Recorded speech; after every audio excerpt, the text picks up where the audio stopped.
Only one type of burger. For every pallet. Fries are extra. Large in size. We've got the shakes. Going over the brim. Hey, this is Chris from JCW's. Put a positive, delicious spin on your day at any one of our 5 locations. In Lehigh, American Fork, Provo, South Jordan, or Harriman. JCW's, quality and a lot of it. Do you love the Tabernacle Choir? This year, the choir's music is everywhere you are. Listen to your favorite choir songs and music and the spoken word anytime you want on Alexa by simply enabling the skill. Alexa, play music in the spoken word. Now playing music in the spoken word. You can also download the Tabernacle Choir app, subscribe to the choir on YouTube, listen on Spotify, and have access to all their wonderful music. Happy listening. DJ, PK, and we're joined now by Steve Cleveland, former BYU basketball coach. Steve, good morning. Good morning, fellas. Biggest surprise of the NCAA tournament so far. What has impressed you, amazed you, entertained you, made you say, You know what? I think I'll start with Utah State. I just like to, I had an opportunity to obviously watch them and a big win over Villanova the other day and then to get to the second round. And unfortunately, they had to play Arizona. But, credit to Jared Calhoun in his second year, 26-8 his first season, third in the Mountain West Conference. Just congratulations to them. It's tough, and if you're not a blue blood school and have all this recognition and past experiences, so it's always fun for me to watch a local team. And I think that Falslev and Collins played really well, 20 and 22. So it's good to see local guys do well. And unfortunately, they didn't beat Arizona, but Arizona's still playing, and I suspect they'll possibly be in the championship game. So those are my feelings there. I think, just a little bit about BYU. It was disappointing. I think the thing about BYU was that they just got out-rebounded by Sean Miller's team at Texas and gave up 10 more rebounds, had 14 assists, 38 points in the paint. I thought that BYU, this was a winnable game for them, but Sean Miller and Texas kind of stepped up and made the big plays, and anytime you can shoot 47% from the field and almost 37% from the three-point line, puts you in a good position to do that. So BYU had a great year. I mean, they had a good year, and it's not what they wanted, and I suspect that they'll continue to get better, and congratulations to Kevin Young and all the guys that really had, it was so much fun when I'd go to the Marriott Center, and there were some exciting games there and fun to watch. So, now, we're in the second round, and we've still got some Big 12 teams there. Houston defeating Texas A&M. TCU lost to Duke. Iowa State. I like Houston and Iowa State. We'll talk a little more about that, but I think both those teams have a great chance to be in the Final Four, and I think one of the two are going to win a national championship, so we'll see how it plays out. Talking to Kevin after the game, he's talking about he believes shooting is the holy grail. And I'm kind of conflicted in that, Coach, because, he put out at times this year because of circumstances at least 2, if not 3 non-shooters on the floor. So I can see where he's saying that. But then I also look at them defensively, and they had some issues. And I'm wondering, I still am the Rick Majerus school of defense is the holy grail, and you must defend because you cannot outscore people. So I'm sort of talking out of both sides of my mouth because I'm saying, okay, I get it.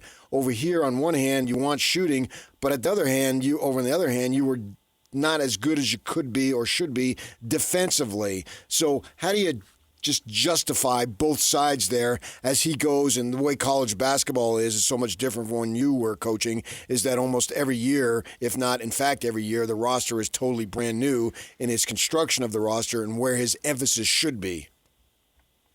You know what?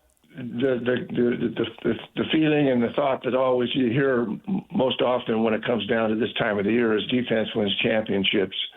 And I think I think Kevin Young's team and his staff, I thought they competed and played harder and better defensively. When you get into big games, when they play Texas, you shoot 18% from the three-point line. That really hurts. You get out rebounded by 10 rebounds. Texas beat them in assists and steals, points in the paint. All of those things kind of solve. Basically all of those things are how you go about winning games in the postseason. And so, yes, defense, I think you got to play it. It does win championships. That's a given. The effort, those things are given. You got to do that. That comes with it.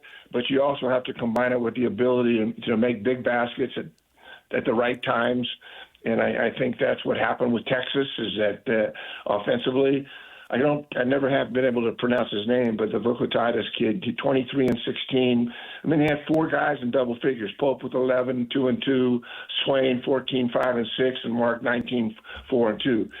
I don't necessarily think that BYU played poorly defensively. I just think Texas was a better team on that night, and they demonstrated it. So, yeah, you got to guard, you got to defend, and I think Kevin and his guys did a great job. I think they had higher expectations. They got to the second round last year. So I'm sure recruiting and defensively and recruiting and continuing to get great players is going to be real important going forward. You have left coaching behind. You are a full-blown media member. When you get a difficult name, apologize for it in advance, then try to say it, but say it really fast. And it happens, you nailed it, but never try to say it twice, because then you're just asking for trouble.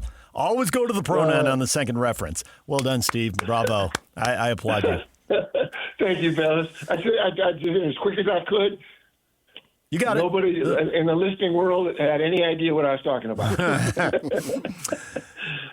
Going back to when you coached, and I know the three-point line and things have changed, but when you were trying to rebuild the program, it was about getting players, but you also hired Jeff Judkins when Rick Majerus didn't want him anymore. And Juddy went down there and talked to you pretty directly, I think, about how Rick defended, what the goals were, and it looked to me like you adopted that stuff immediately. And your team's a field goal percentage defense. You were giving up 44, 45%. All of a sudden, you're giving up 39 or 40. That 40, hitting 40, you're getting underneath it. It's like the Holy Grail. 3 teams did it in the league this year: Kansas, Arizona, and Houston. Well, look who's playing. Yeah. That's an interesting phone call. It was a long time ago, but I can still remember Jetty calling me. It was past midnight, and I know that he had some struggles there, and it felt like he needed a new place to go. And when he called me, we probably talked for an hour that night. And there was no question in my mind that he had been in a program where they had great success defensively, offensively, been to a Final Four, and there was never any pride on my part in terms of, when he called, I said, Jetty, this is a great opportunity for me to pick your brain and to learn more. I was a new college coach, hadn't been in those situations and circumstances. And we spent a lot of time together that night and going forward. And we did become a better defensive team. And we had a great coaching staff. And I'll always be grateful for that, because it is, you start looking at today and in the world today, and I don't know if I still think that defense wins. And when you start looking at Houston and Iowa State and Arizona and Duke, those are teams that play both sides of the ball. Those are probably in my Final Four and how they get there. But you can't win a championship without playing defense, and there's got to be good fortune, big baskets, last second shots. Those are things are all important, and I think going forward, and BYU's now been into that twice now. Utah State, I loved what they did, and they weren't going to beat Arizona, but beating Villanova, Coach Calhoun does a nice job defense. I've never seen a Utah State team that didn't play really, really good defense, besides having the greatest fan base in the world. But they, and you got to do it, and you got to go forward, and you have to have guys that make plays. But I think the thing with BYU is that AJ had a big night. He played well against Texas, 35-10. But, you start looking at Wright and he were the two guys, but from there on, you like a Mabuk, Diomande, Ahmed, Boskovic, they were kind of invisible. And Costi had 8 points, and played 21 minutes, but they just didn't have the depth and the scoring that they needed to win a game like that. I was very surprised that Texas beat them. Just watching BYU, and I know both teams are. Sean Miller, he's been around a long time. Arizona, a good coach, and I didn't know a lot about Texas. I'd never really seen him play, and then when I did, I realized, okay, this is a really good ball club. So I know it was disappointing for BYU, but Texas was the better team that night, and I think at the defensive end especially.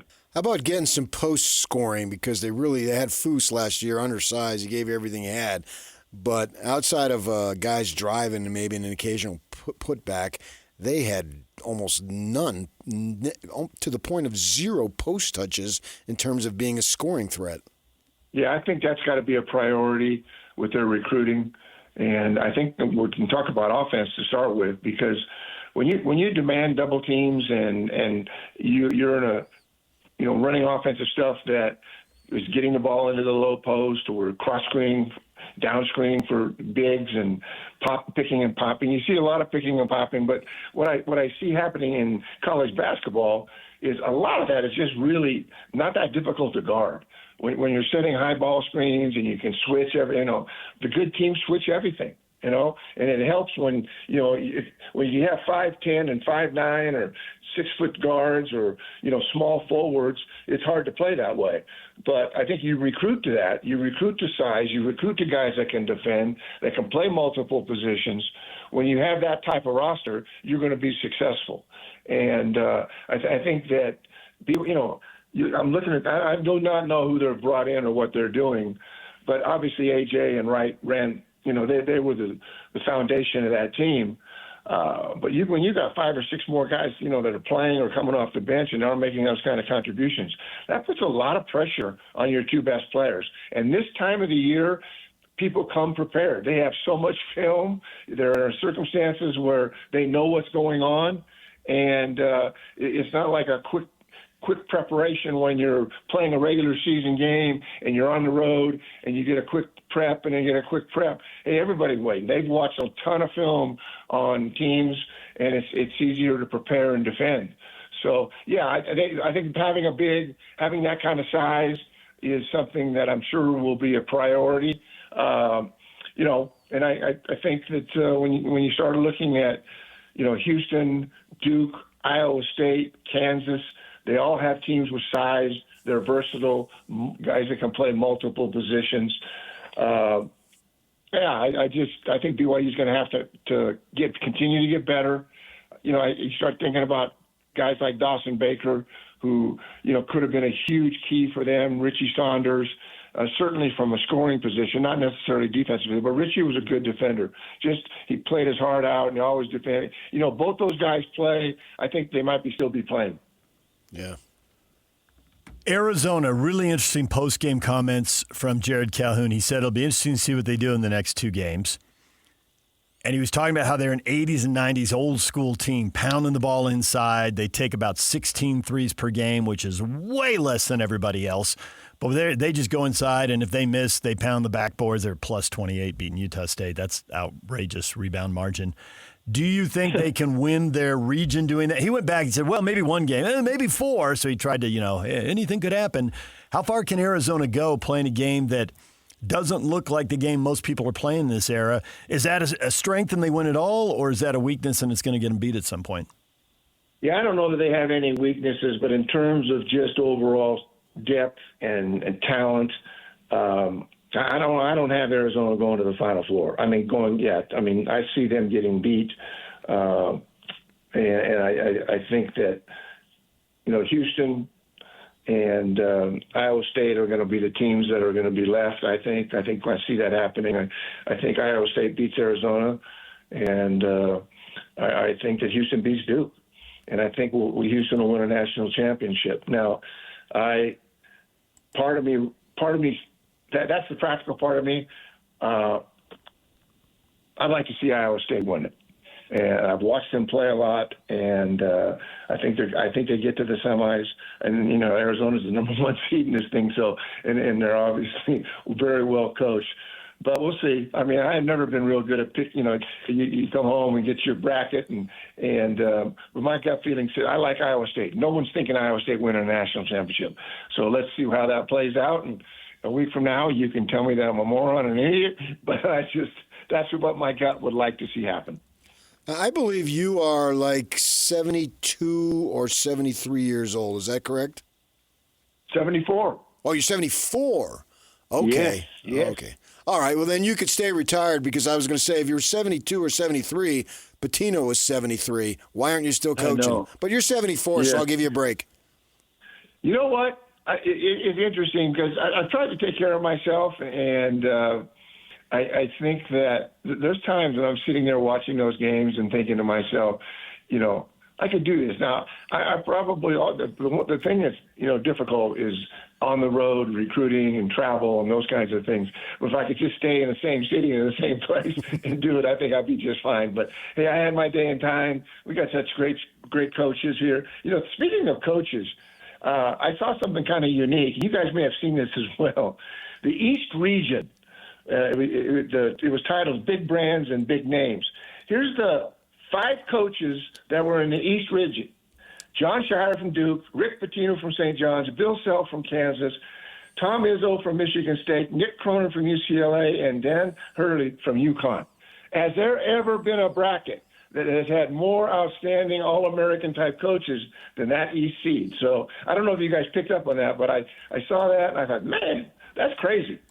Yeah, what I picked up on, experience. I picked up on Barnes, Izzo, Pitino, all in their 70s and still going. Yes, absolutely. And we live in a world now where we take care of ourselves better, we eat better, our diet, a lot of those kinds of things. You have to do that. And I look at those coaches, and there's some guys that have been doing it a long time. And you got to take care of yourself. And there's a lot of stress and there's a lot of angst throughout the course of the season. But I think coaches do get renewed this time of the year. And I think that even though there's a lot of stress and pressure, I think you can take a deep breath and say, okay, let's go. And we got tons of film. We can watch this thing.